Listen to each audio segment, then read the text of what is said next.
Carl, and welcome back to my YouTube video series on knives.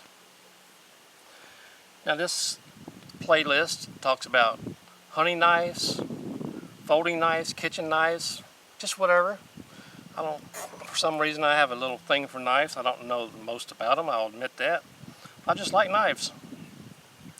Here we have, it looks like a one of those knives that your grandma, you always had one in her kitchen.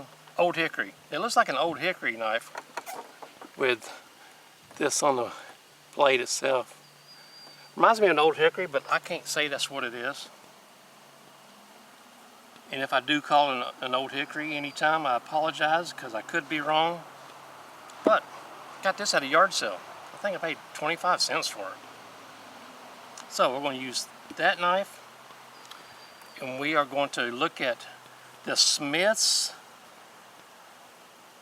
I forgot what this one is called, but it's one of the Smith's handheld knife sharpeners.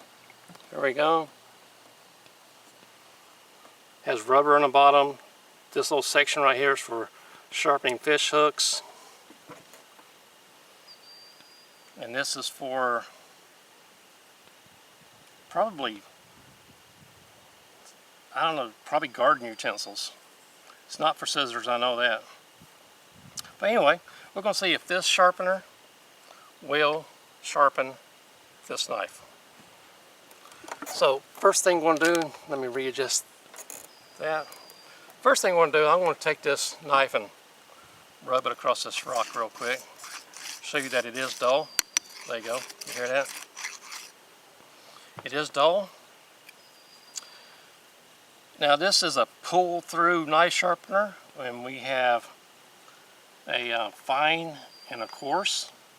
The coarse would be a tungsten. The fine would be ceramic rods. So the idea is holding your knife 90-degree angle and pulling through. You hear that grinding. Now it does have, right here where you hold it is has rubber on it for easy grip.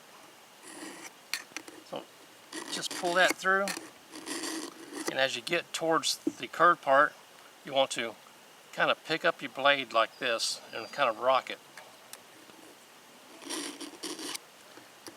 Now the more you pull it through,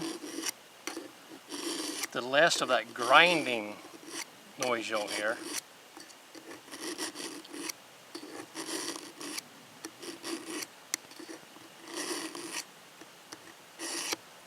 So the instructions, if I remember right, it says pull this through the coarse 10 or so times, then switch over to the ceramic rods and do that about the same amount of times, and your knife should be sharp. Let's see if we can show that.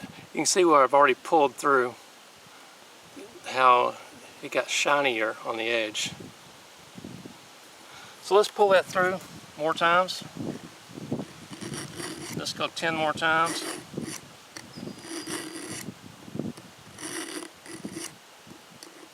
5, 6, 7, 8, 9, 10. That is sharper. I can tell that is sharper. Now let's go on the ceramic rod side. You can hear the sound, how it still sounds like it's grinding. And the more I do it, the smoother the sound gets.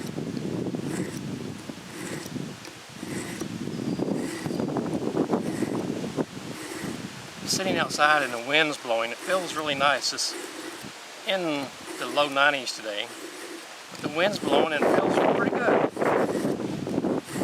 So it's not unbearable, but it's not really comfortable either. We haven't had rain in about 2 weeks now. And when I get done with this video, I'm going to go water my tomato plants and my zucchini, my eggplants, and my yellow squash. Give them a little drink of water.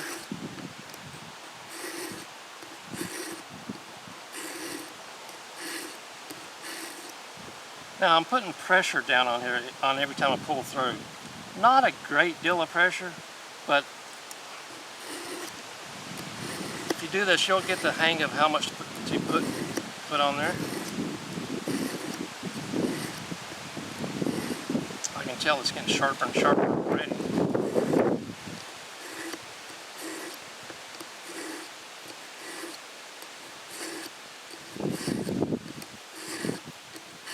Got a bee flying around my head. Okay, let's see if we've done any good with this. We have a magazine here.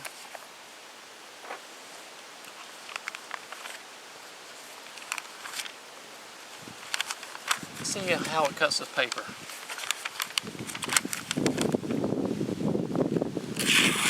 Not too bad.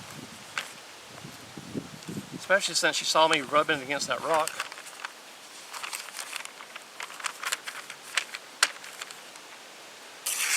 There we go. It is cutting. I'm not disappointed with that at all. I can feel a little nick up here on this edge, but it is cutting. So most people are going to tell you not to use pull-through sharpeners, but if it's all you got to use what you got, right?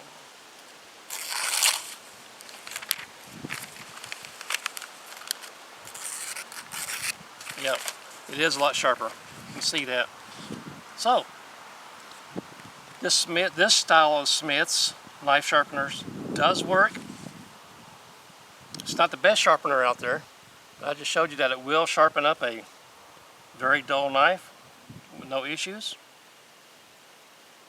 Can't remember what I paid for this. I've had it a few years. Anyway, my name is Carl, and I do appreciate you watching.